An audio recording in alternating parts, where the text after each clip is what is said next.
결혼한 지 이제 고작 3개월 차 된 아마추어 새댁입니다.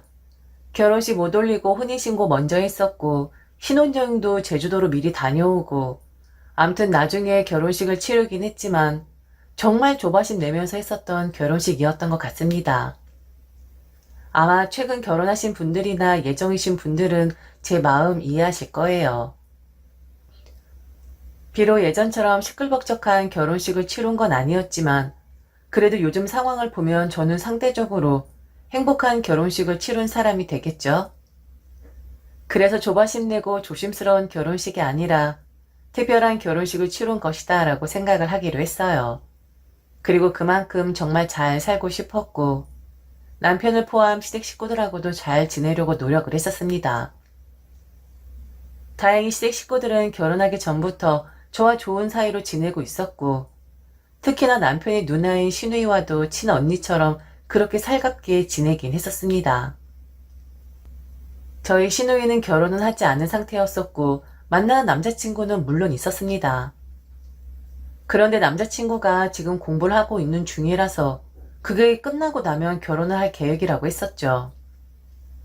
저희 시누이 참 밝은 사람이었고 정말 저를 친동생처럼 이해해주고 남편 앞에서도 항상 제 편을 들어주는 그런 사람이었습니다. 고마웠고 친한 언니가 한 명 생긴 것 같아서 든든했어요. 그런데 시누이가 얼마 전에 제게 곤란한 부탁을 하기 시작했었습니다. 바로 돈을 좀 빌려달라는 거였어요. 물론 빌려줄 돈은 있었는데 친한 사람하고는 절대로 돈 거래를 하지 않는다는 것이 저의 철칙이었었는데 많이 고민이 되더라고요. 어떻게 해야 하나 하고 말이죠. 그런데 더 저를 고민에 빠지게 만든 건 바로 시누이가 돈을 빌려달라고 하는 방식이었습니다. 그 방식에 시어머니도 동조를 하시고 제가 돈을 빌려주기를 부추기셨고요. 옳게 지참금 좀 있잖아. 신혼여행도 제주도로 다녀왔으니까 돈도 별로 들지 않았을 거고 이번에 정말 좋은 아이템으로 가게를 하나 내볼까 하는데 돈이 좀 모자라서 그래. 딱 6개월만 쓰고 돌려줄게. 만일 사기꾼 같았으면 한 달 쓰고 바로 돌려준다고 이야기한다. 그런데 한 달은 무리고 6개월 정도면 원금 회수해서 줄 수 있을 것 같거든. 그러니까 빌려주라. 이 아이템 정말 놓치고 싶지 않아서 그래. 그리고 이거 잘 되면 나도 그냥 결혼하려고. 올케랑 동생 결혼한 거 보니까 나도 그이랑 얼른 결혼해야겠다는 생각이 들어. 나이 먹은 시누이 결혼 일찍 보내기 위해 투자하는 걸 생각하고 좀 빌려주라. 어?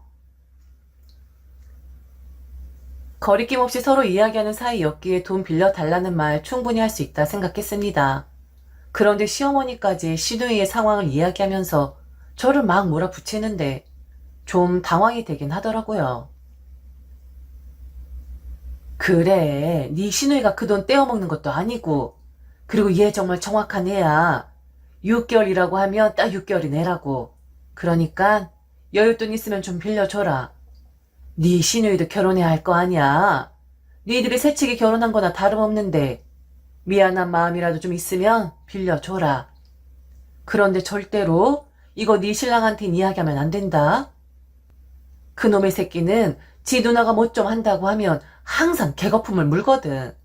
그러니까 그놈 모르게 살짝 우리 여자들끼리만. 무슨 말인지 알지? 남편 모르게 제 지참금을 빌려달라고 하는 거였는데 물론 돈 떼어 먹는 거 아니니까 있는 여윳돈 빌려줘도 상관없었습니다. 그런데 여자들끼리만이라는 말을 하시면서 마치 뒤에서 그 누구도 모르게 우리들끼리만 속닥거려야 된다는 그 말은 저를 설득시키지 못했습니다. 그래서 바로 대답을 하지 않고 좀 생각을 해보겠다고 했어요. 그런데 3일에 한 번씩 시누이와 시어머니는 번갈아 가면서 제게 전화를 하셨고 하물며 남편에게 이야기를 한 거냐고 이건 절대적으로 비밀로 해야 하는 거라면서 저를 압박하셨습니다. 왜 꼭 남편 모르게 돈을 빌려드려야 하는 것일까요? 남편도 알고 시아버지도 알고 그렇게 빌려드리면 뭐 큰일이 나는 것일까요? 저는 그 점을 이해할 수가 없었습니다. 그리고 좀 의심이 되었고요. 혹시 내가 모르는 무슨 일이 있는 건가? 그냥 좋은 사람이고 못된 시누이 같지 않아 좋게만 봤었는데 금전적인 관계에서 내가 모르는 일이 있는 건가? 할 수 없이 저는 남편에게 이야기를 할 수밖에 없었습니다. 돈이라는 것이 원래 그런 거잖아요. 그리고 친한 사이일수록 돈 거래는 절대로 하면 안 되는 것이고, 아무리 사이 좋은 시누이와 올케 사이라고 해도 돈 때문에 마음 상하는 일이 벌어질 수도 있는 거였으니까요. 아니나 다를까. 시누이는 성격도 좋고 모난 구석이 없는 사람이었는데 돈에 대해서는 좀 골치를 썩이게 하는 그런 사람이었더군요. 그래서 시어머니도 시누이도 남편 모르게 해달라고 했던 거였습니다. 만일 남편에게 이야기를 안 했다가 빌려주었으면 절대로 저는 그 돈을 받아내지 못했을 겁니다. 남편은 제 이야기를 듣고 한숨을 푹 쉬면서 말했어요. 아, 정말? 벌써 자기한테 마수의 손을 뻗은 거야? 누나랑 절대 돈 거래하지 마.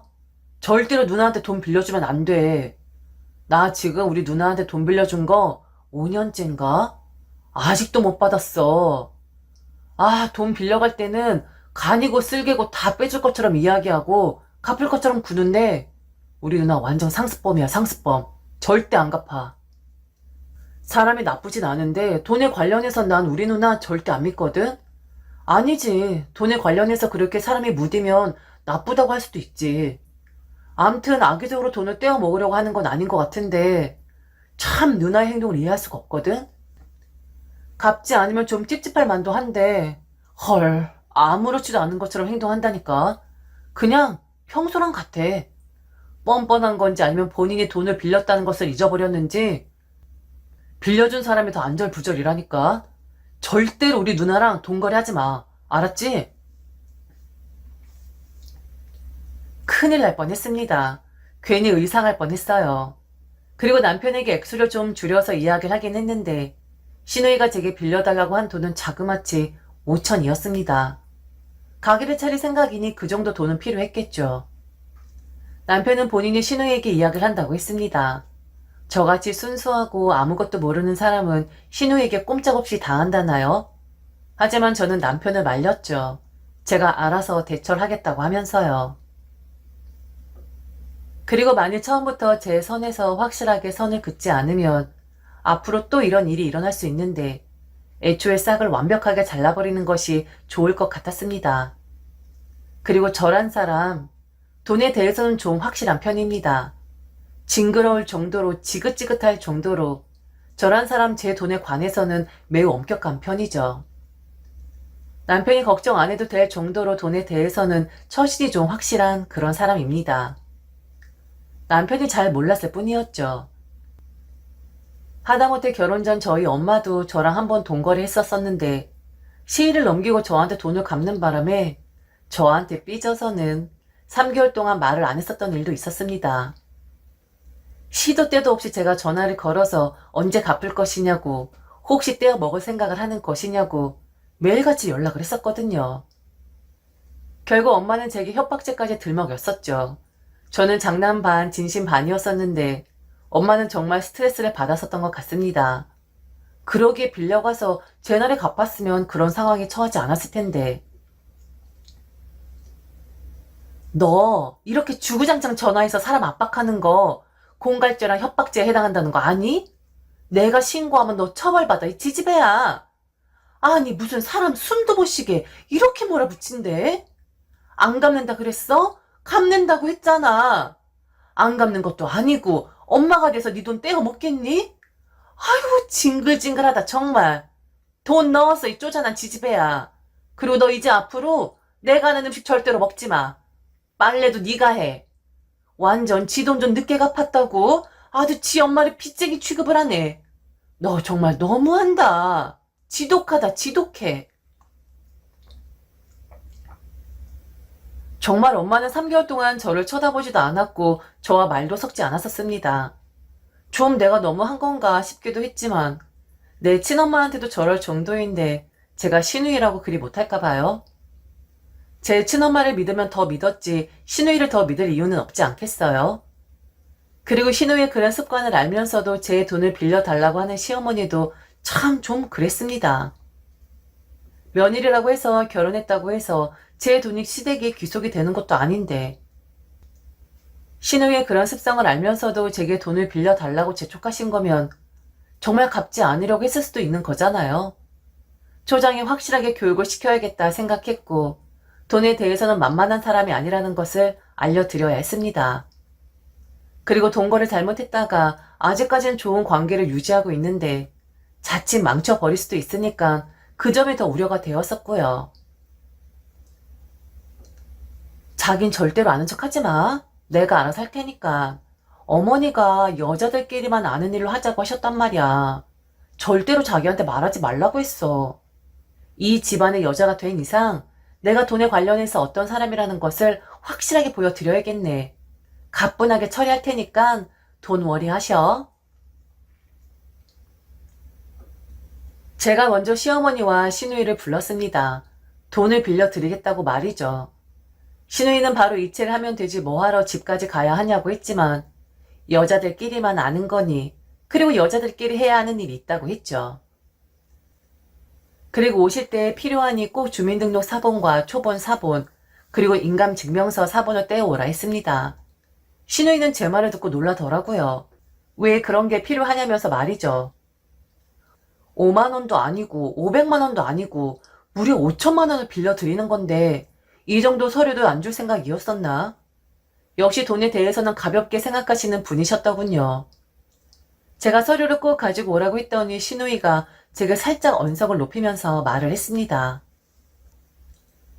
지금 뭐 하는 거야? 가족 간에 그런 서류가 왜 필요해? 혹시 나를 못 믿어서 그러는 거야? 내가 안 갚을까봐? 올케, 우리가 이 정도 사이밖에 되지 않았었나? 나는 나랑 올케가 친자매 같은 사이라고 생각했었었는데 그리고 만약 내가 떼어 먹는다고 치자. 그럴 일은 없겠지만 어차피 우리 부모님 재산 올케한테도 갈 텐데 이렇게 굳이 박하게 해야 하는 거야? 좀 너무하는 거 아닌가? 인감이라니. 나는 가족 간에 돈 빌려주고 하는데 인감까지 원하는 사람 처음 봤다. 올케 이런 사람인지 몰랐는데 좀 박한 사람이었구나. 신우이야말로 박한 사람 아닐까요? 그리고 너무 쉽게 생각하는 거 아닐까요? 아무리 식구여도 순서가 있는 법인데 저도 조금 언성을 높여서 이야기를 했고 대신 조금의 애교는 섞긴 했었습니다. 형님, 이런 거 다 필요한 거예요.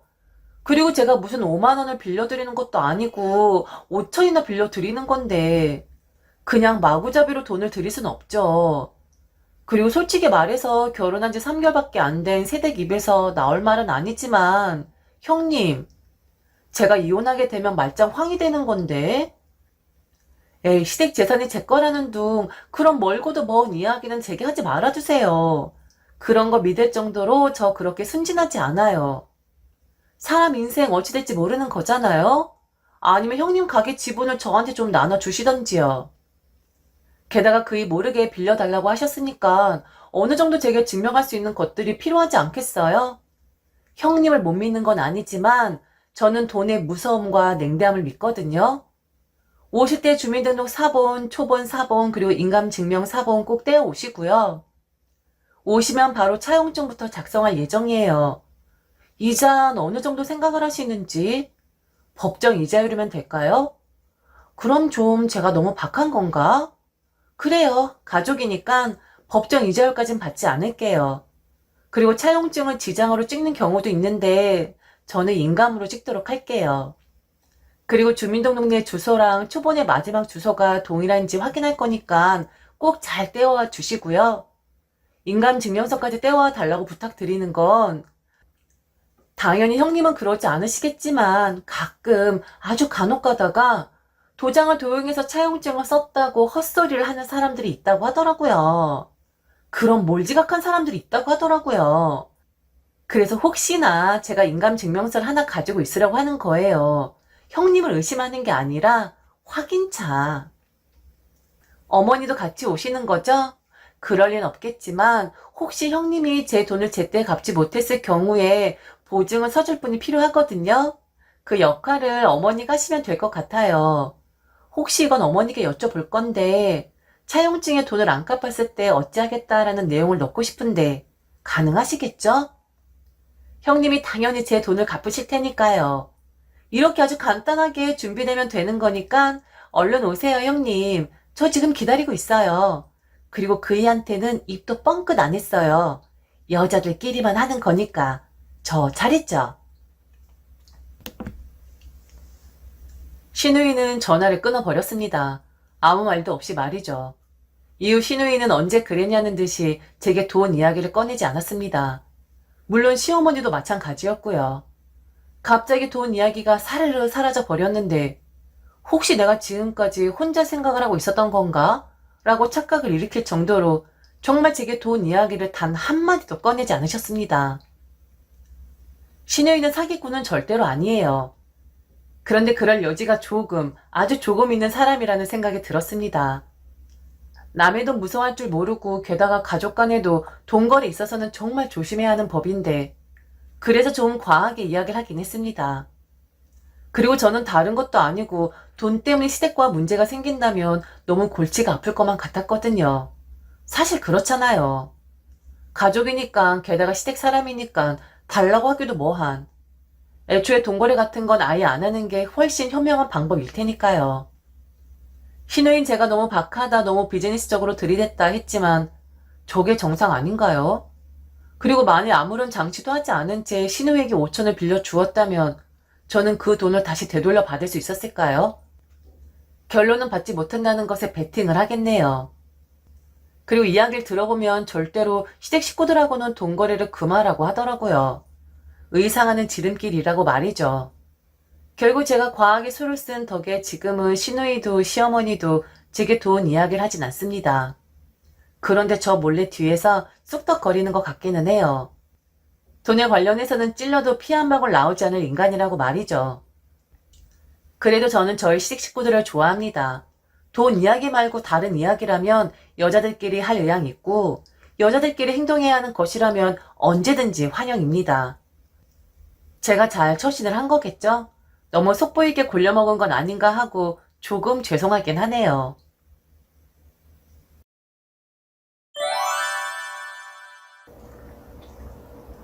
오늘 제 이야기는 두 남자에 대한 사연입니다. 우선 한 남자인 저희 친정 아버지에 대해 먼저 이야기해 드리도록 하겠습니다. 제 친정 아버지는 인상이 참으로 험상궂으세요. 고등학교를 다닐 때 친구들이 저희 아버지를 보면서 혹시 니네 아빠 건달이냐고 할 정도로 무서운 인상을 가지고 계신 분이십니다.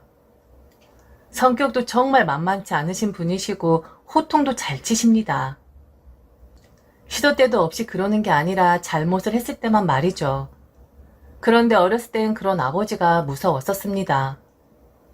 우리 아버지는 왜 다른 사람들처럼 나긋나긋하지도 않고 딸 바보도 아닐까? 우리 아버지도 좀 작은 덩치를 가졌으면 좋겠고 우리 아버지도 좀 상냥했으면 좋겠고 우리 아버지도 좀 선하게 생겼으면 좋겠다라는 생각을 많이 했었습니다.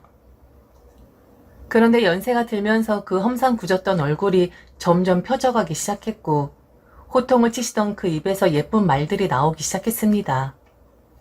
가끔 깜짝 놀랄 정도로 말이죠. 그런 아버지의 모습에 낯설어서 쳐다보면 엄마는 그러십니다. 이제 우리 딸 눈치 봐야지. 언제까지 네 아버지가 큰 소리 치겠니? 너도 나이 먹어가니까 슬슬 네 눈치가 보이는 게지. 암튼 나는 네 아버지가 저리 순해지니까 이제야 살 것 같다. 평생을 그렇게 화통 삶아 먹은 것처럼 소리를 지르더니만 이젠 순한 곰이 됐어, 곰이. 아버지가 저리 더 순해지신 이유는 10년 전부터 종교에 귀의를 하셨던 탓도 있었습니다. 저는 눈에 보이지 않는 그 신의 존재를 믿지 않아요. 그런데 아버지가 우연찮게 종교에 몸을 의탁하시면서 눈에 띌 정도로 바뀌시게 된 것이었습니다. 신부님을 따라 봉사도 하러 다니시고 무슨 일이 생길 때마다 신부님에게 의논하시고 그러면서 차츰 아버지의 성격이 누그러지신 듯 했어요. 아버지는 항상 강한 분이셨는데 아버지도 어쩔 수 없이 약한 사람이구나 라는 것을 경험한 적이 있었습니다. 그건 바로 저희 할머니 장례식 장이었어요. 아버지와 할머니의 사이는 그야말로 고단하고 지독한 인연이라고 할 수 있겠습니다. 할머니는 어린 아버지를 제대로 돌보지 않으셨고 오직 작은 아버지만 편애하셨다고 들었어요. 하물며 어린 아버지를 집에 혼자 두고 작은 아버지와 다른 동네로 이사까지 가셨던 분이셨으니 아버지 입장에선 그런 할머니가 얼마나 원망스러웠겠어요. 아버지에게 이렇다 저렇다 가타부터 아무 말도 하지 않고 작은 아버지만 데리고 집에 들어오지 않으면 하루 이틀 3일 정도 기다리다가 할머니가 오지 않으니 두려움과 보고픔에 찾아다녔다고 했습니다. 왜 할머니는 아버지를 그리 홀대를 하셨을까? 그건 아버지도 저도 이유를 모릅니다. 그러다가 할머니는 다른 동네에서 다른 할아버지를 만나 다시 재혼을 하셨고 아버지는 성이 다른 2명의 동생을 갖게 되지요. 그때 결심했다고 합니다. 이따위 인생 이렇게 살지 않겠다고 말이죠. 그리고 본인 입장에선 공부가 무슨 소용이겠느냐라는 생각이 들었었다고 합니다. 그래서 저희 아버지는 지금으로선 상상도 할 수 없는 국민학교 졸업만을 한 뒤 바로 취업 전선에 뛰어들었다고 합니다. 그 성의 다른 할아버지에 대해 이야기는 하지 않았지만 어렴풋이 추측을 하면 아마 아버지를 못살게 굴었을 거예요. 만일 사랑으로 아버지를 돌보고 진심 아버지가 되어 주었다면 아버지가 그렇게 일찍 일을 하는 상황은 오지 않았겠죠. 그 아픔은 오직 아버지만 알고 계셨습니다. 그런데 결국 할머니는 아버지의 품에서 돌아가시게 되었어요. 할머니는 오랫동안 요양원에 계셨는데 아마 5년, 6년이 넘었었던 것 같아요. 할머니가 요양원에 누워 계시는 동안 아버지는 단 한 번도 할머니를 보러 가지 않으셨습니다. 저는 이해가 되질 않았고 괜히 엄마나 저만 고생을 시키는 것 같아서 싫은 소리를 했더니 엄마가 제 등짝을 때리면서 말을 했었어요. 어이구 이 생각 없는 거사. 아버지는 할머니를 볼 자신이 없는 거야. 그렇게 아버지한테 고함치고 세상을 호령할 것 같이 무섭게만 했었던 자기 엄마가 이젠 한없이 약하고 손대면 부서질 것 같이 연약해졌을 테니까 그걸 보면 아버지가 무너질 것 같아서 그래서 아버지는 할머니를 보지 않는 거야. 사실 엄마도 너희 아버지가 할머니 돌아가실 때까지 그렇게 했으면 좋겠어. 엄마도 아버지가 할머니에 대해 어떤 감정을 가지고 있는지 확신할 순 없지만 글쎄 미움과 사랑 이 2개가 공존하지 않겠어?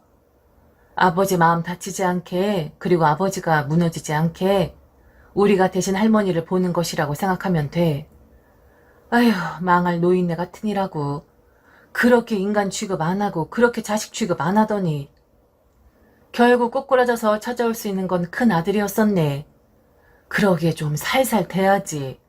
조금만 그 사랑 좀 나눠주지. 니네 아버지 참 불쌍한 사람이야. 사람이 독하게 클 수밖에 없는 상황에 처해져 있었어. 그렇게 독하고 무섭게 살아야 살아남을 것이라는 것을 본능적으로 알았을 테니까. 아휴 자식이 뭐고 어미가 뭐길래 끝까지 저렇게 마음고생을 하는구나. 할머니의 장례식 날 아버지는 단 한 방울의 눈물도 흘리지 않았습니다. 슬쩍 제가 아버지를 쳐다보며 웃기도 했고 손님들을 맞이했고 그리고 거의 연락을 하지 않다가 할머니가 돌아가셨다고 찾아온 아버지의 동생들과도 조우를 했었죠. 아버지의 동생은 울고 불고 아주 난리를 쳤습니다. 할머니가 요양원에 있는 동안 코빼기 한번 비추질 않더니만 다른 사람들 앞에서 쇼를 하는 건지 참 사람들 뻔뻔하다라는 생각이 들더군요. 할머니는 아버지의 뜻으로 천주교에서 운영하는 납골당으로 모시게 되었습니다. 그 전에 신부님께서 다시 한번 할머니 편안하게 가시라고 기도 및 미사를 지내주셨는데 성가대 분들이 어떤 찬송가를 부르자마자 아버지는 그 앞에서 꺼이꺼이 하며 울기 시작하셨어요. 결국 아버지는 주저앉아 우셨고 몸을 가누지 못할 정도로 슬퍼하셨죠. 그게 제 인생에서 처음 본 아버지의 눈물이었었습니다. 암튼 저희 아버지는 어릴 적에는 상처로 가득한 분이셨고 배운 게 없어서 험한 일까진 아니어도 좀 험하게 사셨던 분이셨고 지금은 종교에 몸을 맡기시면서 고운 말만 하는 그런 분이십니다. 그럼 이제는 2번째 남자에 대해 이야기를 해볼까 해요. 그는 바로 제 남편입니다. 아버지가 성격이 둥글둥글해진 것은 얼마 되지 않았기에 성격적으로 저는 아버지와는 정반대의 남자를 만나고 싶었습니다. 그 남자가 바로 제 남편이었죠. 저희 남편은 눈물도 많고 그리고 정말 착하고 선한 사람입니다. 말투와 걸음걸이 그리고 행동 거지에서도 다 나타나요. 나는 선한 사람이고 다정한 사람이다 라는 것이 말이죠. 그런데 이렇게 선하고 착한 사람에게 한 가지 눈에 보이지 않는 병이 하나 있습니다. 그건 바로 녹내장이었어요. 결혼을 하기 전까지 남편의 상황은 최악으로 치닫고 있는 중이었습니다. 나이가 어린 사람들은 비교적 병세가 천천히 진행되는 법인데 병이 발병한 지 약 3달 만에 시야가 좁아졌구나 라는 것을 본인이 자각할 정도였으니 빨라도 너무 빨랐던 거였죠. 여기저기 치료를 하기 위해서 병원을 알아보았지만 결국 그 병을 이길 수 있는 것은 의학적인 치료도 있겠지만 마음의 평안을 갖는 것이라는 것을 알게 되었어요. 이미 연애를 하고 있는 중이었고 결혼도 할 생각이었었기에 저는 남편에게 이왕 이렇게 된 거 결혼을 좀 서두르자 했습니다. 그런데 남편은 좀 망설이더라고요. 본인의 질환도 한몫했겠지만 또 다른 이유가 한 가지 있었습니다. 앞서 언급을 하긴 했지만 아버지와 남편의 성격은 정반대이지만 살아온 환경과 배경은 좀 비슷한 구석이 많았어요. 어쩔 수 없이 아버지의 딸이라 그런지 아버지와 다른 사람을 만나겠다고 했으나 결국엔 아버지와 너무 비슷한 사람을 만나게 된 것이었지요. 남편이 시댁에서 대접을 정말 받지 못하는 사람이었습니다. 연애할 땐 거의 시댁 이야기를 하지 않았기에 별 신경 쓰지 않았었는데 연애 기간이 길어지면 길어질수록 점점 느껴지게 되더라고요. 이 사람이 본인 부모님에게 인정받지 못하고 있구나 라는 것을 말이죠. 그런 확신이 들었었던 사건이 하나 있었는데 저희 시어머니는 재혼을 하셨습니다. 남편의 친부와는 이혼을 하신 경우였고요. 그런데 저희가 연애를 하는 도중 남편의 친부가 돌아가셨다는 연락을 받게 되었습니다. 이혼한 분이지만 그래도 친아버지는 아버지였기에 그때 당시 여자친구 자격으로 장례식장을 찾아갔지요. 남편과 차를 타고 가고 있는데 갑자기 전화가 왔습니다. 바로 남편이 어머니 즉 시어머니셨어요. 운전 중이라고 분명히 말씀을 드렸는데 시어머니는 아랑곳하지 않고 남편에게 고래고래 소리를 지르셨습니다. 조수석에 앉아있는데 시어머니 목소리 말고도 시아버지의 목소리도 들렸고 뭔가가 깨지는 소리도 들리는 것 같았고 암튼 그분들의 요점은 이거였습니다. 왜 가냐고 말이죠. 가면 너는 자식도 아니라고 말이죠. 어디 부정타게 남보다 못한 사람의 장례식장에 가는 것이냐고 남편에게 소리를 질러대고 욕까지 하셨었습니다. 저는 불어 안 들리는 척 바깥 창문을 바라보았고 그냥 미친 여자처럼 흥얼흥얼 됐습니다. 장례식장 가는 여자가 말이죠. 암튼 그때 느낄 수 있었어요. 이 사람 착해서 선해서 시댁 식구들이 막대하고 있구나 라고 말이죠. 하다못해 시어머니는 남편의 질환을 가지고도 부모로서 하지 말아야 할 말을 했었던 사람이었습니다. 왼쪽 눈에만 질환이 있었기에 그쪽 눈이 멀어도 사는 데엔 지장이 없다고 말이죠. 너무 대수롭지 않게 남편에게 그리 말했다고 하는데 저는 그 소리를 듣고 남편의 머리를 한 대 쥐어 박았습니다. 그런데도 가만히 있었냐고 말이죠. 어느 정도 선에서 착해야지 이건 바보 취급 당하는 것이라고 좀 맞설 땐 맞서라고 남편에게 이야기를 했었죠. 솔직히 그때 이 남자와 헤어져야 하나라는 생각도 들었습니다. 이런 바보 같은 남자와 결혼하면 내가 무슨 평강공주도 아니고 시댁이 호구 잡히는 거 아닌가 하고 말이죠. 그런데 제가 엄마에게 고민을 털어놓은 걸 엄마가 아버지에게 말을 했나 보더라고요. 아버지가 저를 불러 한 말씀을 하셨는데 저는 그 말을 듣고 남편과 결혼을 결심하게 되었습니다. 모든 사람들은 다 병을 가지고 살고 있어. 그게 눈에 보이는 병이든 눈에 보이지 않는 병이든. 그런데 내가 생각했을 땐 가장 큰 병은 바로 악한 마음과 남을 무시하는 마음과 내가 지금 그런 못난 행동을 하고 있다는 것을 자각하지 못하고 있는 그런 마음들이 더 큰 병이라고 생각해. 사람 인성은 절대로 변하지 않은 법이야. 요즘 같은 세상엔 착하면 이용당하고 호구라고 놀려대는 것 같은데 그런데 선한 마음과 착한 마음을 가지고 있는 사람들은 결국엔 누군가가 지켜보고 있다가 결정적인 순간에 도와주고 구해주는 것 같더라. 나는 네가 착한 마음씨를 가지고 있는 사람과 결혼을 했으면 좋겠어. 결정은 네가 하는 거지만 착해서 바보 같아서 헤어지려고 하는 거라면 다시 한번 생각을 해 주었으면 좋겠다. 사랑하긴 하는 거잖아. 그래서 저는 남편과 결혼을 하게 되었습니다. 무슨 잔다르크도 아니고 영웅 심리가 있는 것도 아니고 평강공주도 아니었지만 그래도 선한 남편의 마음을 지켜주고 싶었습니다. 그리고 그 사람이 나쁜 사람들에게 당하면 제가 나서서 맞서 싸워주고 싶었고 머리 끄댕이라도 잡아주고 싶었어요. 남편은 제 품에 끌어당겨서 다치지 않게 지켜주고 싶었습니다. 역시나 결혼을 하고 나니 시댁 식구들은 남편의 발목을 잡아대기 시작했어요. 남편이 이리저리 끌려다니기도 했었지만 그때마다 제가 나서서 바로 잡고 쳐낼 건 쳐내고 했었죠. 그래서 저는 시댁에 좋은 며느리, 순한 며느리로 인정받을 일이 전혀 없었습니다. 그러다가 시어머니가 남편에게 좀 도가 지나치는 요구를 하신 것이 있었어요. 바로 친부 제사를 중단해 달라는 것이었습니다. 저는 결혼을 하고 나서 바로 남편의 친부 제사를 챙기기 시작했어요. 그렇다고 거하게 차려드리는 게 아니라 제가 할 수 있는 선에서 준비할 수 있는 선에서 정성껏 제를 올렸고 남편과 도란도란 앉아서 기억나지 않는 친부와의 기억을 끄집어내는 그런 형식이었죠. 정말 둘이서 마치 소꿉놀이 하는 것처럼 그냥 정성만 잔뜩 들어있는 그런 제사였습니다. 그냥 저는 남편에게 해주고 싶었어요. 예절을 갖춰서 하는 건 아니었지만 돌아가셔서 더 이상 남편과 이야기를 할 순 없지만 제라도 지내면서 그런 시간을 만들어주고 싶었거든요. 그런데 그걸 알게 되신 시어머니가 남편에게 난리를 치셨던 거였습니다. 그날도 남편이 퇴근을 하는데 전화기를 붙잡고 있더라고요. 저는 전화기를 확 빼앗아 버렸습니다. 전화기를 빼앗은 것도 모르고 시어머니는 평소같이 남편을 잡아대는 소리를 하고 계셨더군요. 네가 지금 정신이 있는 애니? 감히 네가 뭔데? 그 인간 제사를 지내고 난리야. 네가 부모가 없어? 왜 남의 제사를 지내고 있냐고. 나중에 내 제사나 네 아버지 제사를 지내면 되는 건데 왜 그런 오지랖을 피우고 있는 거야? 당장 관둬? 만일 관두지 않으면 확 다 뒤집어 퍼버릴 거야. 알겠어? 엄마 말 허투루 듣지 마.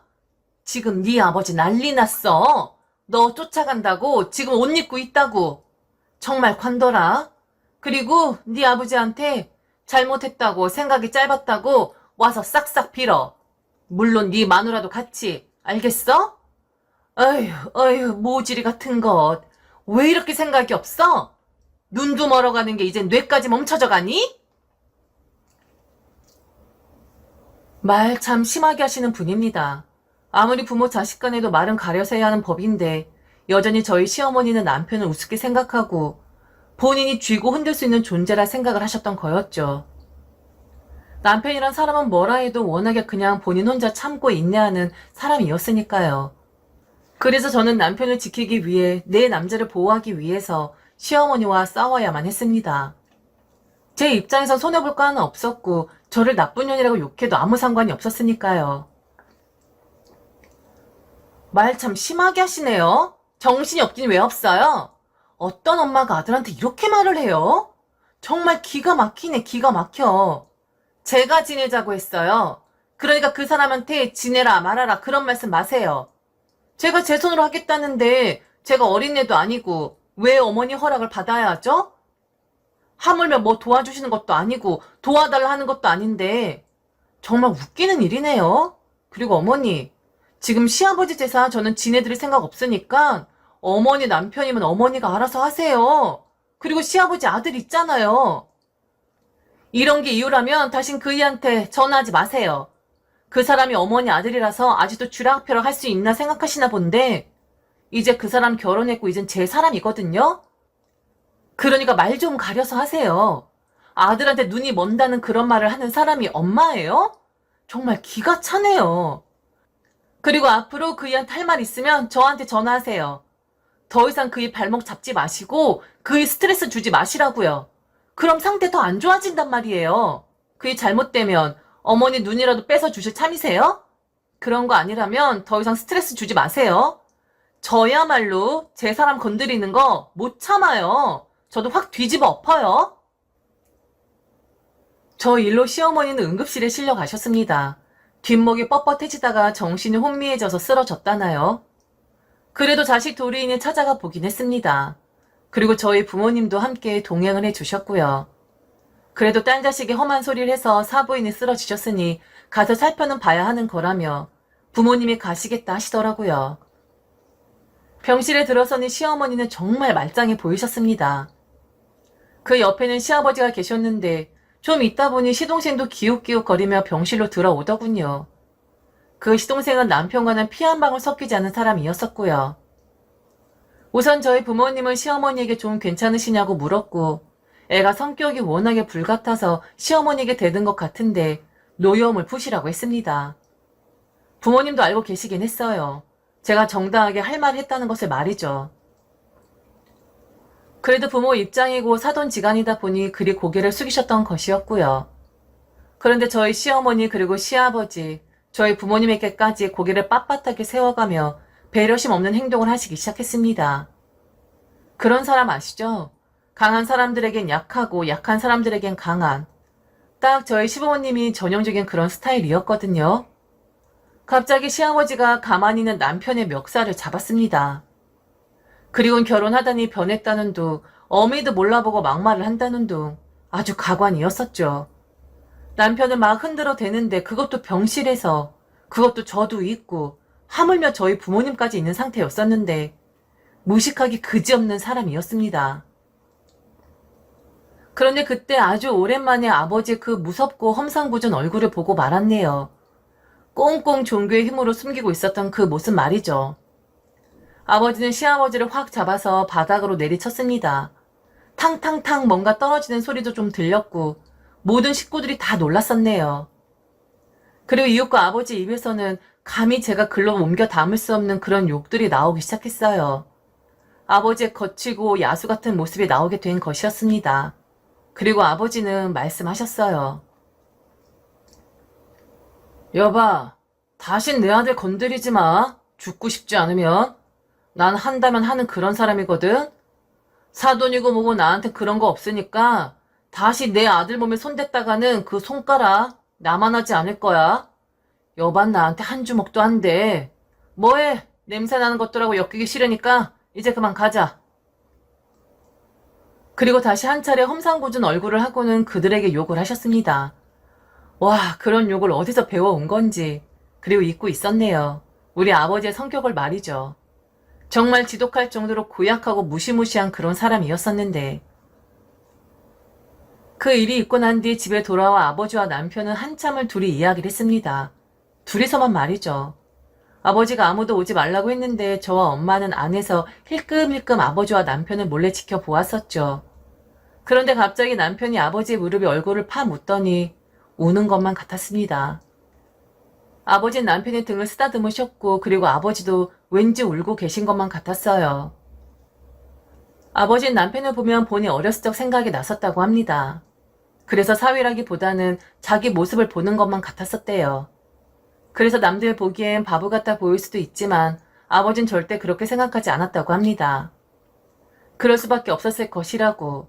그렇게 버릇이 되어서 순하게만 착하게만 살 수 없었을 텐데 혼자 서러움과 한스러움을 품고 사느라 아마 많이 힘들었을 것이라고.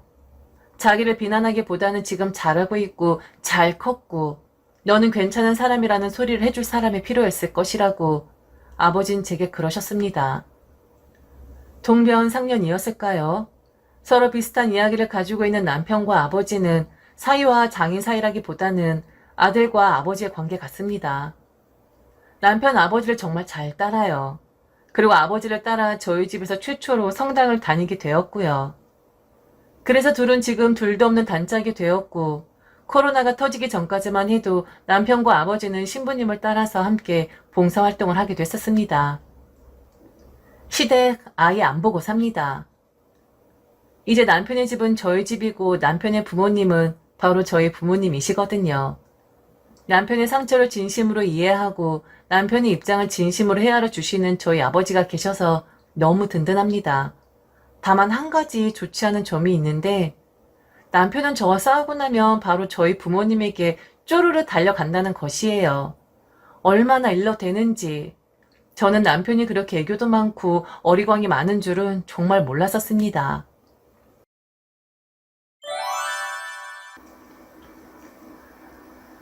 저는 오늘 저의 가장 어여쁘고 친한 친구 이야기를 해볼까 합니다. 이제는 나이 먹고 아줌마 소리가 편한 나이대에 있지만 지금 제가 해드릴 이야기의 배경은 바로 풋풋했던 대학생일 때 있었던 일이었습니다. 제 친구는 참 착합니다. 저는 지금까지도 그 친구처럼 선하고 착한 사람을 한 번도 만나본 적이 없어요. 말도 어찌나 고상하게 하는지 그 귀엽고 예쁜 입에서 씨라는 욕 한 번을 들어본 적이 없었고 불평을 하는 것을 들어본 적도 없었습니다. 세상에 천사가 있다면 아마 그 친구가 그런 존재가 아닐까 싶어요. 밝고 환하고 순하고 티없고 그래서 저는 친구가 부잣집에서 부족함 없이 자란 그런 공주인 줄 알았습니다. 고등학교 때 처음 만났는데 유난히 희고 예쁘장한 외모로 시선을 한 몸에 받았었고 그만큼 인기도 많았는데 완전 사기 캐릭터처럼 공부까지 잘하는 그런 학생이었거든요. 그 친구와 저는 같은 반은 아니었지만 신문반 활동을 하면서 친해지게 되었고 그 이후로도 지금까지 단짝으로 지내고 있는 중입니다. 그런데 그런 세련된 외모에 비해 친구의 가정 환경은 그다지 좋지 않았어요. 친구 이야기를 들어보면 마치 6.25 시절을 이야기하는 것처럼 저는 낯설게 느껴졌었거든요. 저희 집이 그다지 부자도 아니고 그냥 평범한 집안이었었는데 저와는 같은 시대를 살았다고 하기엔 친구가 이야기하는 가정 환경은 너무 옛날 사람들의 일처럼 느껴지더군요. 그런데 그럴 만한 이유가 있었습니다. 가정 환경이 좋지 않았던 이유는 바로 친구 아버지의 부재였어요. 친구는 아버지가 계시질 않습니다. 이 사정을 이야기하자면 참 이야기가 길어지는데 간략하게 설명을 하자면 이렇습니다. 친구의 엄마와 아버지는 결혼을 하셨는데 친구의 아버지가 결혼을 하시기 전에 이미 교제 중인 여성분이 있으셨다고 합니다. 당연히 친구의 엄마는 그 사실을 까마득히 몰랐었고요. 그러다가 잦은 외박을 해 의심을 하던 찰나 친구의 아버지에게 결혼하기 전부터 만난 여자가 있다는 사실을 알게 되셨고 더군다나 그 사이에 자식이 하나 있다는 것도 아셨다 하더군요. 그런데 기가 막히게도 그때 이미 친구도 태어난 상태였었고요. 너무 어이없는 일 아닌가요? 완전 사기 결혼이나 다름없는 것이었죠. 친구의 엄마는 고민에 고민을 한 결과 친구의 아버지와 헤어지기로 결심을 했다고 합니다. 여자 혼자서 이제 막 태어난 아이를 키운다는 것은 쉬운 일은 아니었지만 친구 엄마는 이미 여자가 있는 아버지를 원망하기보다는 그 여자와 사이에서 먼저 태어난 자식을 배려하기 위해 그리 하셨다고 합니다. 참 바보 같은 선택이긴 했지만 어쩔 수 없었겠죠. 하지만 친구는 그러더군요. 엄마는 그들을 배려했다고 했지만 아마도 아버지의 사랑이 그들에게 더 있어서 배려라는 말로 포장을 한 채 떠나보내준 것 같다고 말이죠. 그리 말을 해야 엄마의 비참함이 덜 했을 거라면서 말입니다. 엄마가 스쳐 지나가듯이 이야기를 한 적이 있는데 어렸을 때라 정확하게 기억이 나질 않지만 아버지가 보내달라고 빌었었다고 했나? 그녀를 더 사랑한다고 했었나? 암튼 그런 식으로 이야기를 했었던 것 같아. 뭐 엄마 아버지의 일이니까 내가 참견할 바는 아니지만 우리 엄마도 참 대단한 사람인 것 같기는 해. 그 사람을 더 마음에 두고 있는 것 같으니까 법적으로는 본인 남편이지만 그녀한테 아버지를 보내준 거잖아? 이런 걸 양보심이라고 해야 할까? 아니면 아버지의 정이 없었나? 아니면 자존심이 상했으려나? 암튼 내 가정사는 좀 복잡해. 그래도 일찌감치 아버지랑 결별을 하신 터라 아버지에 대한 감정도 없고 그리움도 없는 편이지. 그건 참 다행이지 싶어. 여자로서 엄마 인생은 가련하지만서도 말이야. 그래서 친구는 정말 찢어지게 가난하게 살았었다고 합니다. 한 번은 친구가 어렸을 적 사진을 보여준 적이 있는데 저는 정말 그 사진의 배경을 보고는 심령 사진인 줄 알았었네요. 친구가 한 가건물을 배경으로 사진을 찍은 것이었는데 그 뒤에 있는 가건물의 모습이 흉물스럽게 짝이 없는 거예요. 그래서 왜 저런 이상한 곳에서 사진을 찍었냐고 하니 배짓이 웃으면서 그게 우리 집이었어 라고 말을 하는 게 아니겠어요? 그리고는 우스갯소리로 이야기를 했습니다. 혹시 돌멩이 2개 올라가서 큰일 작은 일을 본 적이 있냐고 말이죠. 그래서 그게 무슨 말이냐고 했더니 바로 친구네 화장실이 그런 형식이었었다고 합니다. 돌멩이 위에 올라가서 큰일 작은 일을 봤고 큰일을 보고 나면 바로 뒤편으로 그 큰 것을 던져버리는 어떤 건지 여러분들은 상상이 되시나요? 암튼 친구는 그렇게 가난했었고 가진 것도 별로 없었지만 그런 부족함들이 티가 나지 않을 정도로 밝았고 환했습니다. 가지고 태어난 본성 자체가 탁월한 사람이었었던 듯해요. 그리고 본인의 가정 환경이 넉넉하지 못한다는 것에 대해서 부끄러워하지도 않았었습니다. 그리고 친구가 넉넉하지 않다고 해서 그 누구도 그 친구를 싫어한다거나 뒤에서 흉을 본다거나 하지를 못했어요. 왜냐? 예쁘지, 성격 좋지, 게다가 공부도 엄청 잘했었거든요. 친구는 고등학교 때까지 전교에서 1등을 놓쳐본 적이 없는 범생이 중에 범생이었습니다. 뭐든지 열심히 했고 그리고 뭐든지 잘하는 그런 학생이었지요. 하물며 교생 선생님들이 학교에 실습을 하러 와서 친구에게 반해서는 눈을 떼지 못하는 경우들도 있었습니다. 그런 잘나고 다른 사람들의 선망의 대상이 되는 그런 친구가 저와 제일 친한 친구라는 것에 저는 항상 자랑스러웠습니다. 결국 친구는 본인이 원하는 대학에 입학을 하게 되었고 혹시 기억들 하시나요? 99년도에 사회적으로 엄청난 반향을 불러일으켰던 드라마가 있었는데 허준이라고? 그 허준을 보면서 큰 저희들은 가끔 상상을 하곤 했었습니다. 허준처럼 마음으로 치료를 하는 그런 명의가 되겠다고요. 오직 환자들만 생각하고 오직 죽어가는 환자들을 위해서 내 이 평생을 바쳐보겠노라고. 참 드라마가 여러 망치긴 했었네요. 친구와 저는 허준 드라마에 푹 빠져서는 꼭 대학은 한의대에 진학을 하자고 약속을 했었습니다. 하지만 허준 드라마의 탓이었을까요? 경쟁률이 뭐 어마어마한 거예요. 친구에 비해 성적이 조금, 아니 사실 많이 떨어졌던 저는 결국 한의대에 원서조차 넣어보지 못했으나 뛰어난 제 친구는 오직 환자를 살리는 명의, 마음 심자를 써서 환자를 긍휼히 여기는 마음가짐 있는 심의가 되기 위해 한의대에 당당히 진학을 하게 되었습니다. 아직도 기억이 나네요. 친구가 한의대에 합격을 하고 나서 제게 했던 말이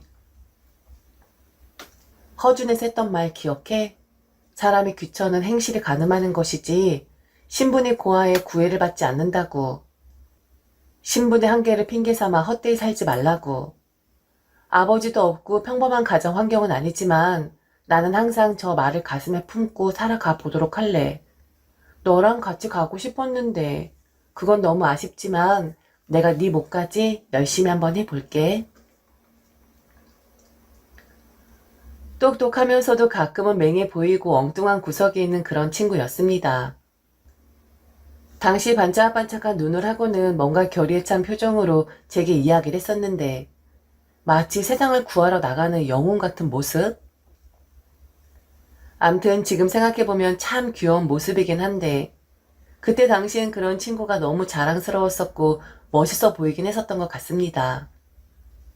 비록 같은 학교는 아니었지만 적어도 저희는 한 달에 한 번씩은 꼭 만나려고 노력을 했었어요. 그리고 남자친구가 생겼을 때도 꼭 소개를 시켜주곤 했었고요.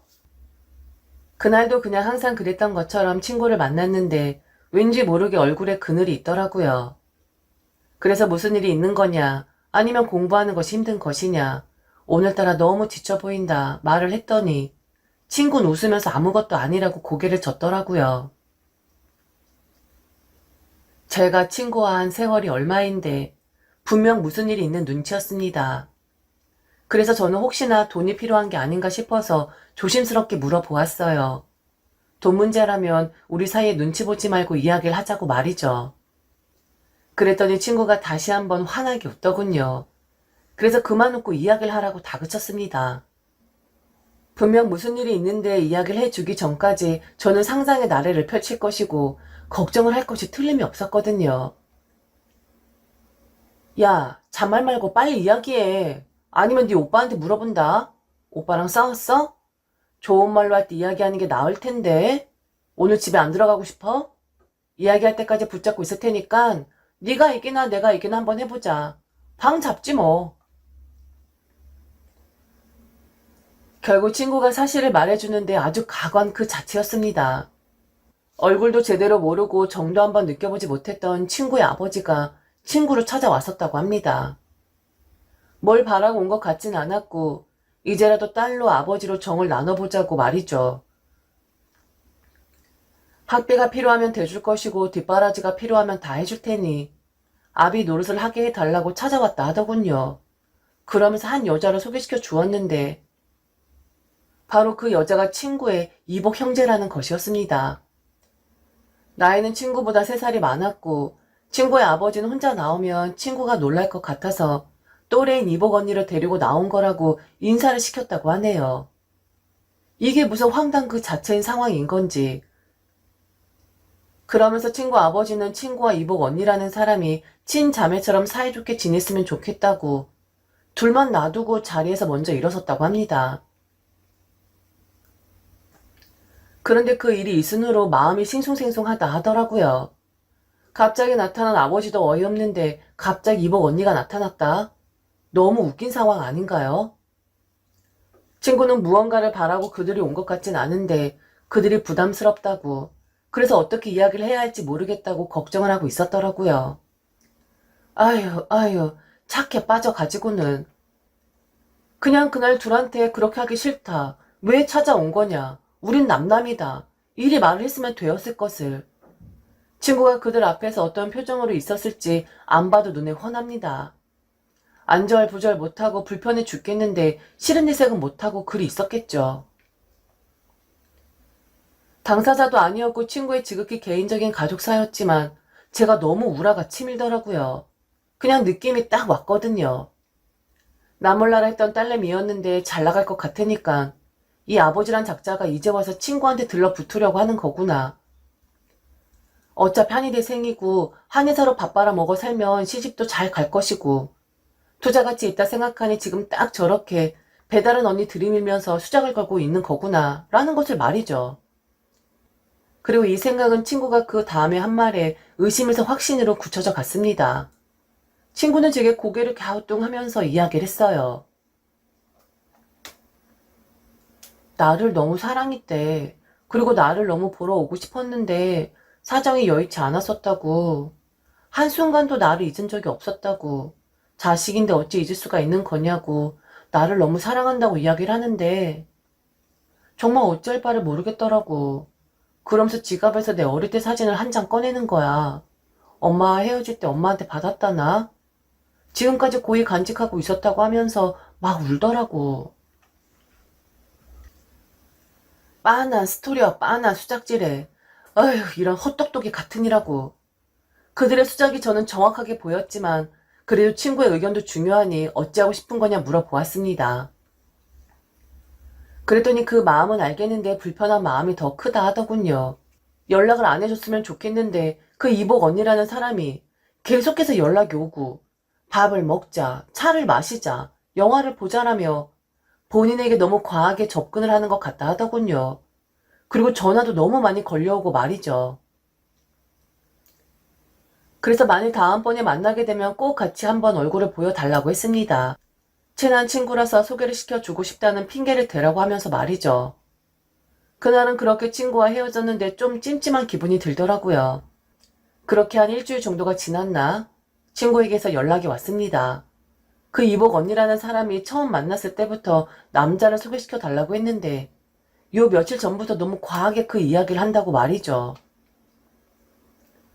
하물며 우연을 가장한 건지 아니면 일부러 그랬는지 모르겠지만 친구의 학교까지 찾아와서 친구의 남자친구까지 만나보게 되었다 하더군요. 약속 없이 그냥 무작정 학교라고 이야기를 하는데 너무 당황했었다고 했습니다. 그래서 저는 친구의 의중을 확실하게 물어보기 위해 다시 물어보았습니다. 다음번에 또 찾아오면 내가 수업을 빼먹고서라도 갈 테니까 꼭 나 불러. 그런데 네가 나를 부른다는 건 내가 무슨 말을 해도 허용을 하겠다고 허락을 해서 나를 부르는 것이라고 생각을 할 거야. 나는 사실 그 언니도 이상하고 네 아버지란 사람도 좀 이상한 것 같거든? 만일 만나게 되면 엄청 심하게 욕할 수도 있어. 내 성격 알지? 막 심한 말 하고 다시는 네 주위를 맴돌지 말라고 협박을 할 수도 있다고. 그러니까 잘 생각하고 날 불러. 나 정말 심하게 할 거야. 그런데 그로부터 한 달 정도 지났을 때 친구에게 전화가 왔습니다. 그 이복 언니가 다시 학교에 찾아와서 만나고 있는데 혹시 잠시 올 수 있냐고 말이죠. 하필 중요한 수업이 있었지만 저는 가방을 싸들고 친구 학교로 달려갔습니다. 얼마나 뻔뻔하게 행동을 하는지 눈으로 확인을 하고 대차게 싸줄 작정이었거든요. 아니나 다를까 제 생각이 다 맞았습니다. 처음 카페에 들어서니 친구는 없었고 친구의 남자친구가 눈에 띄었습니다. 그리고 그 앞에는 이복 언니라는 사람이 앉아 있었는데 여자들은 딱 보면 알 수 있는 그런 눈웃음을 치면서 친구의 남자친구에게 꼬리를 치고 있더군요. 정말 제가 생각했었던 것이 다 맞아 떨어지는 것 같았지요. 제가 다가가는 그 이복 언니라는 표정이 굳어졌습니다. 방금 전까지만 해도 눈웃음을 살살 치고 있었는데 말이죠. 그러자 바로 친구가 자리로 돌아왔고 손을 닦고 온도 싶더군요. 저는 단도직입적으로 물어보았습니다. 왜 이렇게 친구를 찾아오는 것이냐고 말이죠. 앞으로 볼 사람도 아니고 사실 친구의 친언니도 아닌데 제가 예의 차릴 필요는 없는 거잖아요. 그리고 분명 친구도 제가 험한 말을 할 것이라는 것을 알고 저를 부른 거였으니까 그냥 제 성격대로 밀고 나갔던 거였죠. 그랬더니 그 이복 언니라는 사람이 어이없다는 표정으로 저를 아니 꼽게 쳐다보며 이야기를 했어요. 내가 내 동생 보고 싶어 오는데 이유가 있어야 하는 거예요? 참, 내 동생이랑 친한 사람이라고 해서 급이 맞는 사람이겠지 하고 기대를 했었는데 지금 너무 불쾌하네요. 지극히 개인적인 가족사로 인해 저는 하나밖에 없는 동생과 지금까지 떨어져 지낸 것이고 그건 우리가 의도한 게 아니에요. 이제라도 내 동생을 찾고 친해지고 싶어 하는 게 무슨 잘못이에요? 마치 취조하듯이 말을 하는데 상당히 거슬리네요. 그리고 지금 언니와 동생 사이인데 너무 선을 넘는 거 아닌가요? 도가 지나치다고 생각하지 않냐고요. 사람이 무식해도 정도껏 무식해야지. 다짜고짜 달려들어서는. 정말 어이가 없네요. 아줌마의 말로 완전 어이없는 거죠. 왜 내 친구가 아줌마 동생이에요? 아줌마 동생하고 싶은 건 아니고요. 딱 보니 주중에도 이렇게 남의 학교 기웃거리는 거 보니까 직장인도 아니고 대학생도 아닌 것 같은데 그렇게 할 일이 없어요? 지극히 개인적인 가족사? 아줌마랑 내 친구랑 뭐 엮인 거라도 있어요? 아줌마가 의도를 했든 안 했든 지금 이렇게 학교까지 쫓아오고 공부하느라 바쁜 일을 방해하는 게 지금 그게 언니라는 사람이 할 짓이에요? 제가 봤을 땐 아줌마가 더 무식해 보이거든요? 배달은 동생이 좀 잘났으니까 그 덕 보고 싶어서 침 질질 흘리고 있는? 참 양심 없다. 그리고 참 뻔뻔하다. 동생 같은 소리하고 앉아있네. 아줌마가 동생이라고 부르는 내 친구는 아줌마 언니라고 부르기 싫대요. 그런데 야, 너 완전 니네 엄마 닮았구나. 이 아줌마 얼굴 보니까 와, 한 번도 보지 못했던 그 사랑 찾아 가셨다던 네 아버지 얼굴이 보인다. 너 엄마한테 평생 감사하면서 살아라. 정말 액면 자체가 이렇게 다른데 무슨 지금 언니 동생을 찾고 있어요. 웃기지도 않아 진짜. 그랬더니 그 이복 언니라는 사람은 방방 뛰면서 저에게 큰 소리로 이야기를 했습니다. 아줌마라뇨? 누구한테 아줌마라고 하는 거예요? 정말 이 여자 미친 여자 아니야. 내 동생이라고. 오랫동안 보지 못했어도 내 동생이라고. 배달원 동생 몰라요? 그 뜻 몰라요? 네가 뭔데 지금 참견이야?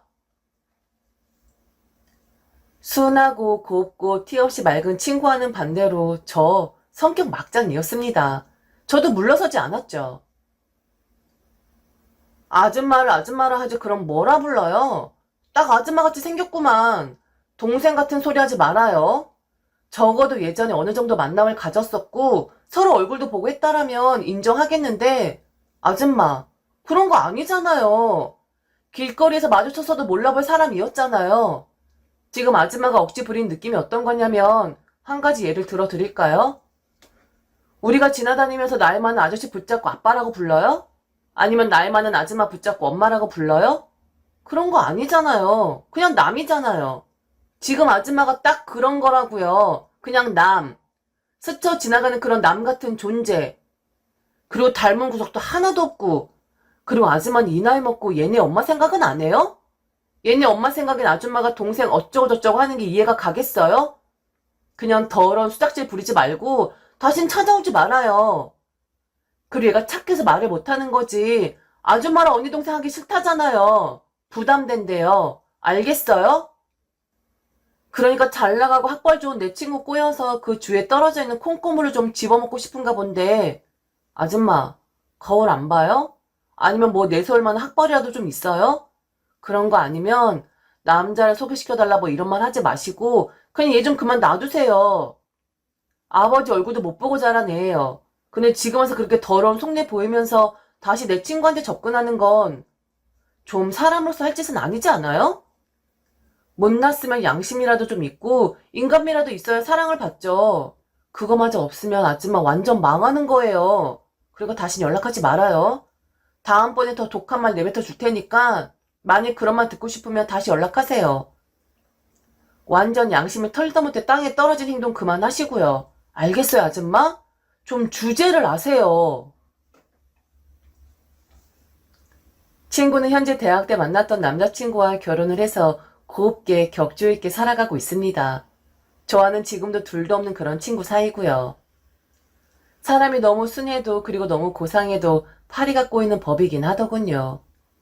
서로 조심하자고 오랫동안 얼굴을 보지 못했었는데 얼마 전 친구 얼굴을 보니 갑자기 그때 생각이 나더라고요.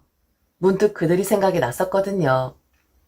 물론 그 이후에도 그들은 친구에게 연락을 간간히 해온 것으로 알고 있습니다. 그런데 자기가 알아서 조금씩 쳐내더니 결국엔 알아서 잘라내긴 하더군요. 남자친구의 도움이 있긴 했지만 그래도 그게 어딥니까? 본인 입으로 그만 연락을 하라 했으니 말이죠. 암튼 세상에 별별 거지 같은 인간들이 다 있지만 또 이렇게 결이 다른 별별 거지 같은 인간들이 있기도 한답니다. 제가 당시 너무 정지되지 않게끔 이야기를 해서 무리하다 선을 넘었다 생각을 하실지도 모르겠지만 제가 친구를 지켜주는 방법이었다고 생각을 해주시면 어떠실지 싶습니다. 정말 지켜주고 싶은 제게는 하나뿐인 세상에서 가장 소중한 그런 친구거든요.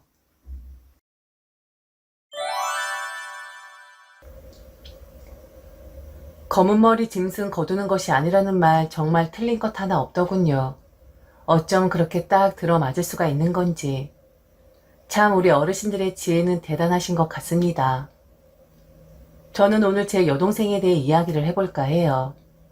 결론을 미리 말씀드리자면 저는 지금 제 여동생을 내친 상태입니다. 그런데 언니라서 그럴까요?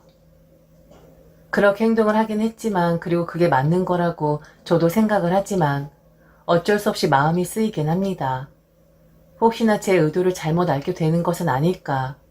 혹시 내가 본인을 방치했다고 생각을 할까봐, 혹시 나쁜 생각을 할까봐 말이죠. 여동생은 평생을 응석바지로 자랐습니다.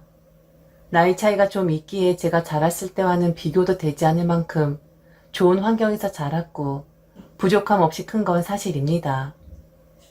그래서 지금 이런 상황에 놓여지게 되었는지도 모르겠어요.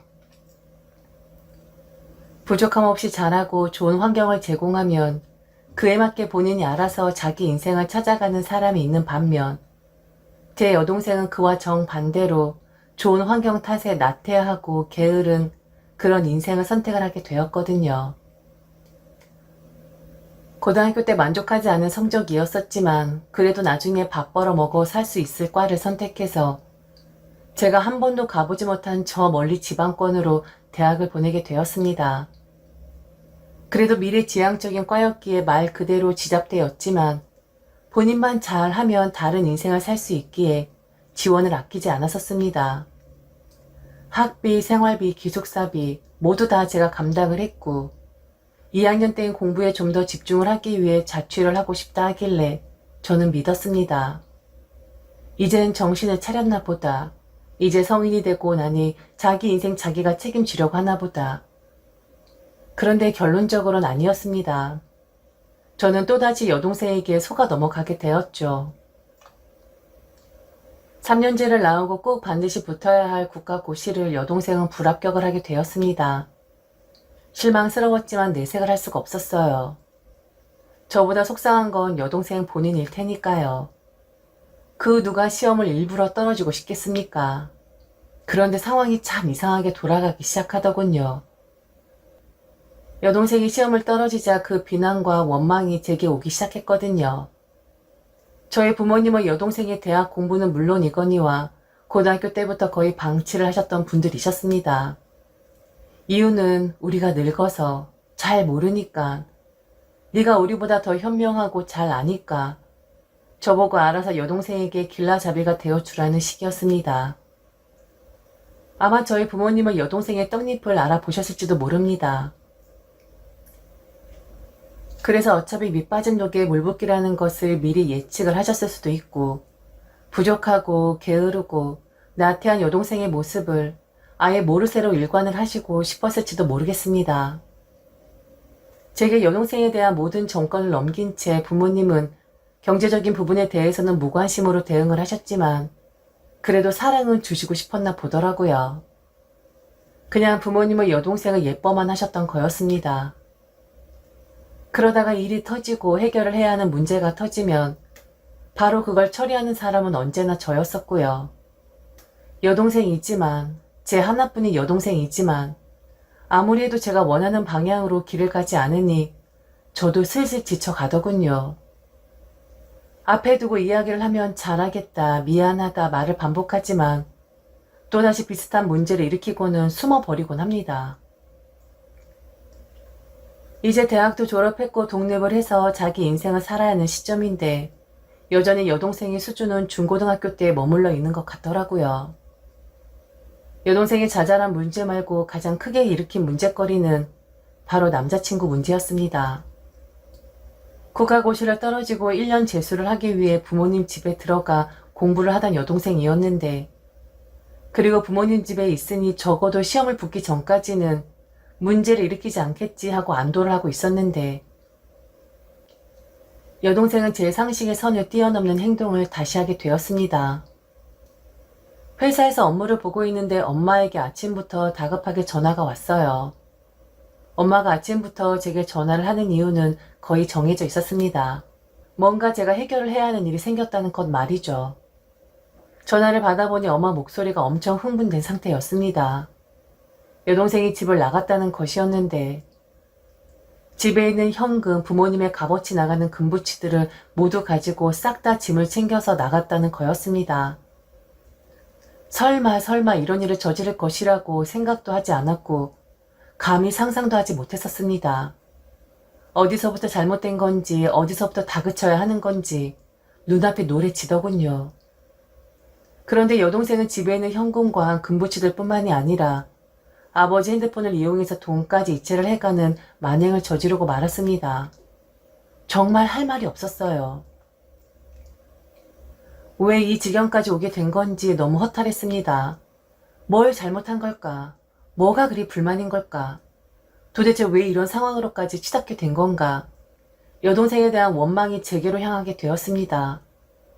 어디서부터 여동생을 찾아야 할지 막막하더라고요. 막막하긴 한데 찾을 방법은 없고 전전긍긍대고 있는데 부모님은 제게 10분에 한 번씩 전화를 하며 여동생의 행방을 물으시더군요.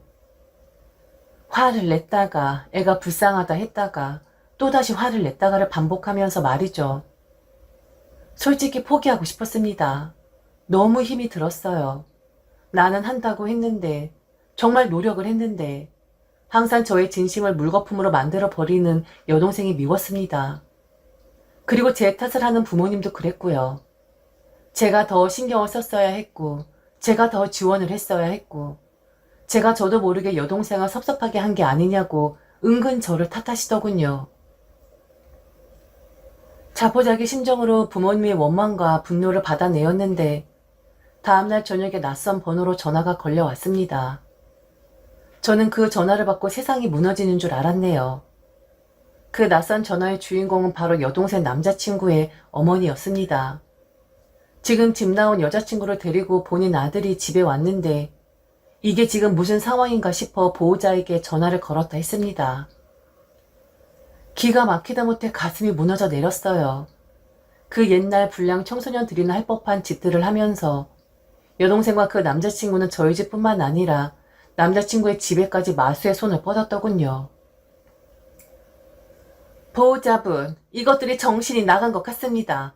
지금 말들을 들어보면 하나부터 열까지 다 거짓말인데 지금 우리 아이와 보호자분의 동생을 분리시켜야 할 것 같아요. 어떻게 언니라는 분이 여동생을 이렇게 방치할 수가 있는 거죠? 무슨 콩가루 집안도 아니고 정말 이해를 할 수가 없네요. 얼른 이리 오셔서 여동생 데리고 가세요. 저는 이 교제 허락할 생각도 없고 이런 근본도 없는 여자아이를 저희 집에 데리고 있을 수도 없습니다. 제 아들 앞길 막지 마시고 얼른 데리고 가세요. 아무리 막 나가는 집안이라 해도 어떻게 이렇게 막장으로 행동을 하십니까? 저는 여동생의 남자친구의 어머니란 사람에게 욕을 먹었습니다. 그러다가 서로 전화를 주고받고 이야기를 하는 도중 알게 되었네요. 그동안 여동생과 여동생의 남자친구가 양가의 온갖 거짓말을 해대며 어른들을 농락을 했다는 것을요. 여동생은 여동생대로 제게 거짓말을 하면서 남자친구를 이상한 사람으로 만들어 왔었고 남자친구 측은 제 여동생을 집에서 마치 학대를 받는 아이처럼 꾸며서 그 집안의 이상한 여자아이와 저희 집안을 개떡으로 만들어 놓았던 것이었습니다. 그 남자친구 때문에 몇 번 집을 나갔을 때 회유를 했었고 빌어보기도 했었고 협박도 했었지만 결국에 여동생이 하고 싶은 대로 다 지원을 했었었는데 저를 세상에서 가장 막대먹은 그런 언니로 둔갑을 시켜 놓았더군요. 결국 여동생은 그 집안의 역성으로 인해 결국 저희 집으로 돌아올 수밖에 없었고 절대로 부모님 집에는 들어가지 않겠다 버티더군요. 너무 답답하다나요? 자유가 없다나요? 견디기 힘들어서 스트레스 받아서 이도저도 안 될 것 같다나요? 이런저런 이야기를 하다가 여동생의 한 가지 그 남자친구에 대해서 오해를 하고 있다는 것을 알게 되었습니다. 남자친구의 어머니와 통화를 하는 도중 놀랄만한 이야기를 한 가지 들은 게 있는데 이제 고작 군대 제대한 20살이 살짝 넘은 나이에 민사와 형사로 재판을 받고 있다는 거였어요. 사기 사건에 연루되어서 다음 달에는 재판을 받아야 하고 이미 2명의 공범 중 1명은 형을 살고 있다는 기함할 만한 이야기였지요. 그런데 여동생은 그리 알고 있는 것이 아니라 남자친구를 피해자로 알고 있더군요. 양가의 거짓말을 하며 도둑 사랑을 한 것도 모자라 그 남자친구는 본인이 처한 상황을 여동생에게까지 거짓말을 해대고 있었던 거였습니다. 피해자가 아니라 가해자인데 말이죠. 여동생이 잘못 알고 있는 사실을 바로 잡아주자 여동생도 놀라는 눈치였습니다. 그제서야 남자친구에게 사실을 말해달라고 요청을 했고 그때야 그 남자친구도 사실은 본인의 거짓을 이야기했었던 것이라고 잘못을 시인하더군요. 드라마 같은 이야기였습니다. 세상에 이런 일이 혹은 시사 프로그램에서나 볼 수 있는 이야기인 줄 알았어요. 그런데 그게 바로 제 앞에서 다른 사람도 아닌 제 여동생이 그런 사람과 사랑을 하고 도둑질을 했다는 것에 제 자신이 너무 비참해졌습니다. 그동안은 사랑으로 감싸주었고 이번엔 다르겠지 하며 믿고 또 다시 저를 실망시켰을 때도 또 다시 저를 농락했을 때도 저는 여동생을 기다렸고 그때도 이번엔 다르겠지 변하겠지라며 생각을 했었습니다. 그런데 미안하지만 이번엔 그게 안 되더라고요. 그래서 저 여동생 내쫓았습니다. 부모님 집으로 가든 네가 나가서 잠재적인 범죄자를 만나서 옥바라지를 하든 말든 네 마음대로 하라고 여동생을 내칠 수밖에 없었어요. 이번에도 믿고 넘어가고 싶었지만 제가 감당을 못할 것만 같았습니다. 여동생에겐 너무 미안했지만서도요. 손에 상처가 생겨서 고름이 흐르고 있는데 그곳에 약을 바른다고 해서 과연 그게 나을까? 난 도저히 너의 생각을 읽을 수도 없고 이젠 더 이상 너를 믿을 수도 없어. 또다시 너는 그렇게 이야기하겠지. 미안해 언니, 잘할게 언니, 변할게 언니. 그런데 언니도 이제 지쳐버렸어. 내가 너한테 그렇게 잘못을 했니? 내가 너한테 죄를 지었니? 나는 그저 네가 잘 되길 바란 것이고 네가 네 인생을 잘 살아가기를 바라면서 물심양면 지원을 했던 거였는데 그게 내가 잘못했던 거니?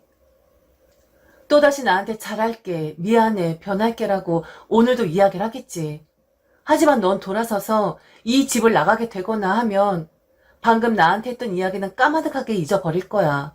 그리고 그래, 우리 언닌 조금만 이야기하면 다 들어주니까 이번에도 그냥 고개 숙이고 미안하다고 눈물 살짝 흘려주자. 그럼 언닌 다시 나한테 넘어올 거야. 라고 이렇게 생각을 했을 거야. 그런데 나 이제 그만할래. 지금 이 길로 다시 나가면 될 것 같아. 나는 너를 찾을 생각도 없고 찾고 싶지도 않을 것 같아. 네가 그 사기꾼이랑 만나서 동거를 하든 말든 그러다가 책임질 일이 생기든 말든 나 이제 상관 안 할래. 내 잔소리가 싫어서 부모님과 생활하는 게 답답해서 계속 뛰쳐나가는 거라면 그냥 나가서 네 인생 살아. 하지만 이건 확실하게 명심해. 언제든 돌아올 곳이 있으니까 잠시 잘못을 했지만 불쌍한 표정 짓고 살짝 눈물 흘려주면 마음 약해질 사람들이니까 그걸 이용했는지 모르겠지만 다시 돌아와도 너를 반겨줄 사람은 절대로 없을 거야. 지금 내가 하는 말 지금은 현실적으로 다가오지 않을 거야. 우스운 협박 정도로 들릴 거야. 그런데 이제 너 더 이상 내 동생 아니다. 동생이면 이렇게 언니의 마음을 짓밟을 수가 없어. 동생이라면 이렇게 언니의 진심을 모를 수가 없어. 너는 동생이 아니니까 지금 내 마음을 이렇게 찢어 놓는 거야. 그 친구한테 가. 가서 살아. 그리고 다시 우리 보지 말자. 절대로 죽을 때까지 우리 보지 말자. 절대적으로 부모님 집에는 들어가지 않겠다는 여동생. 그걸 알면서도 저를 몰아붙이며 여동생을 집으로 보내야 한다고 주장하시는 부모님. 결국 저는 모든 것에 백기를 들고 말았습니다. 지금까지 단 한 번도 여동생을 돌보고 감싸주는 것을 희생이라 생각하지 않았었고 제가 해야 하는 일이라고 의무라고 생각을 했었는데 왜 내가 해야 하지? 단지 언니라는 이유로? 부모님이 너만 믿는다라는 책임감을 지어주었기 때문에 이젠 다 내려놓고 싶었어요. 누가 저를 비난한다고 해도 그냥 그 비난 따위 감수하겠다고 마음을 먹었습니다. 결국 엄마도 자포자기인 제 심정도 모르고 제 속을 또 긁어놓더군요. 언니가 돼서 그것도 못해? 우린 잘못 없다. 애가 어디서부터 잘못된 건지 모르겠지만 그동안 네가 책임을 졌었잖아. 네가 애를 망친 거라고. 어렸을 땐 안 그랬는데 애가 고등학교 때부터 살짝 엇나가더니 지금은 더 심해졌잖니. 그럼 네가 잡아줬어야 하는 거 아니야? 넌 언니가 돼서 지금까지 애 마음도 못 잡아주고 뭘 한 거니? 네가 언니라고 할 수 있어? 얼른 애 데리고 집으로 들어와라. 만일 그게 아니면 니네 집에라도 데리고 있으면서 애 마음 다잡게 도와줘야지. 이건 지금 애가 잘못했다기보다는 다 네 탓인 거야. 네가 애를 너무 잘못 길들인 거라고. 여동생이 부모님 집에 들어가고 싶어 하지 않는다고 하자 엄마는 믿을 수 없다며 여동생이 절대 그럴 일이 없다고 하면서 지금 저보고 거짓말을 하고 있는 거라 했습니다. 그리고 애가 어려서 철이 없어서 엇나가는 것일 수도 있으니 한 살이라도 더 먹은 제가 애를 다잡아줘야 한다고 했어요. 저도 살기 힘들고 저도 제 한 몸 건사하기 힘든데 적어도 여동생의 노력하는 모습이라도 보여줬었다면 적어도 부모님이 오로지 제 탓을 하는 것이 아니라 이번엔 함께 해결해 보자고 제게 손을 내밀어 줬었다면 저 다시 한번 생각해 봤을 거예요. 하지만 부모님은 여동생을 예뻐하고만 싶어 했을 뿐, 여동생이 번듯하게 자란 결과만 보고 싶었을 뿐, 그 과정에 대해서는 책임을 지고 싶어 하지 않으셨던 것 같습니다. 그 과정은 제가 책임을 져야만 했던 것이었죠. 포기한다고 말할 수밖에 없었어요. 여동생에게 했던 말을 저는 다시 부모님에게 할 수밖에 없었습니다. 그리고 그와 동시에 부모님도 포기를 하겠다고 했고요. 내가 낳은 거 아니잖아요. 엄마 아버지 딸인데 걔가 내 딸이에요? 내 딸이라고 하면 내가 어떻게든 책임을 지겠는데 단지 언니라는 이유로? 계속 내가 보살피고 감싸줘야 한다는 건 저한테 너무 힘든 짐을 지어주는 거 아니에요? 본인이 싫다잖아요. 본인이 자기 부모님 싫다 했고 자유롭게 살고 싶다고 하는데 제가 무슨 수로 애를 다 잡아요? 철이 없다고요? 어리다고요? 이제 성인이에요. 남자 만나고 별짓거리 다 하고 다니는데 이런데도 애가 아직 어린애라고 생각하시는 거예요? 저한테 그만 치대세요. 엄마 아버지 딸인데 언니라고 저한테 책임지라고 하는 거 그만하시라고요. 저한테 미안하지도 않으세요? 그냥 엄마 아버지가 해결을 보세요. 애를 데리고 집으로 들어가시든 애랑 대화를 하든 이제 엄마 아버지가 하시라고요. 부모 노릇 한번 해보시라고요. 그런데 이건 알아두세요. 엄마 아버지가 여동생 편을 들고 여동생을 싸고 돌면서 그동안 제게 주었던 모욕감들, 제 탓들 이젠 그게 쌓이고 쌓여서 산이 되어 버렸거든요. 그래서 저는 이제 엄마 아버지도 포기할 생각이에요. 여동생을 선택하시고 전 이제 놓아주세요. 아니 놓아주지 않으셔도 이젠 제가 엄마, 아버지 그리고 여동생까지 모두 다 놓아버릴래요. 저도 좀 살면 안 돼요? 저도 좀 이런 고민 안 하고 이런 막장 같은 일 겪지 않으면서 살면 안 되는 거예요? 도대체 내가 뭘 그렇게 잘못했다고. 돈은 돈대로 쓰고 마음은 마음대로 다 썼는데 왜 다들 나한테만 잘못했다고 하는 건데요? 지쳤으니까 나도 이젠 더 할 힘 없으니까 엄마 아버지가 알아서 하세요. 셋이서 죽이 되든 밥이 되든 이제 알아서 하시라고요. 저는 지금 여동생도 부모님도 보고 있지 않아요. 그런데 얼마 전 여동생에게 전화가 왔더군요. 반지하 집을 얻어서 살게 되었는데 갖은 벌레부터 습한 냄새까지 나고 첫날 생활용품들이 구비되지 않아 샤워를 하고 수건이 아닌 옷으로 몸을 닦는데 제 생각에 났었다고 합니다. 저는 더 자세하게 물어보지 않았어요. 그리고 그 재판을 앞두고 있는 남자친구 이야기도 묻지 않았습니다. 물론 궁금했고 마음이 쓰였지만 묻기 겁이 나더라고요. 혹시 제가 마음이 약해져서 다시 지원을 할까 봐서요. 그랬구나. 그런 일이 있었구나. 그래도 네가 선택한 인생이니까 잘 헤쳐나가길 바래. 지금 내가 좀 바쁜 일이 있어서 그러는데 나중에 통화하자. 급하게 전화를 끊어버렸습니다. 여동생은 제게 할 말이 있는 듯 했지만 듣고 싶지가 않더라고요. 지금 저는 최선의 방법을 선택한 것이라고 생각하고 마음 약해지지 않으려고 매일 마음을 다잡고 있습니다. 지금 힘든 과정들이 여동생에게 빛이 되기를, 지금의 고통들이 여동생에게 정신을 차리게 되는 기회가 되길 말이죠. 그랬더니 조금 있다 여동생에게 카톡이 하나 들어오더군요. 미안하다고, 정말 미안하다고, 이번에 정말 변해볼 테니 한번 지켜봐 달라고. 읽고 답장을 보내진 않았어요. 제발 여동생의 말이 진심이길 바라지만 또 다시 저를 혹하게 만들려고 하는 속내가 아닌가라는 의심도 함께 들었었거든요. 한 번, 두 번, 세 번, 네 번 신뢰를 잃어버리게 되니 여동생이 무슨 말을 해도 저는 더 이상 여동생의 말을 곧이곧대로 받아들일 수가 없더라고요. 언젠가는 바닥으로 떨어진 믿음이 다시 올라오기를 바라면서 여러분들에게 감히 묻고 싶습니다. 지금 제가 잘하고 있는 건지, 그리고 제가 앞으로 더 마음을 먹어야 하는 것들이 있는 건지 여러분들의 지혜를 좀 얻고 싶습니다. 진심으로 간절하게 말이죠. 제게 지혜를 좀 나눠주세요.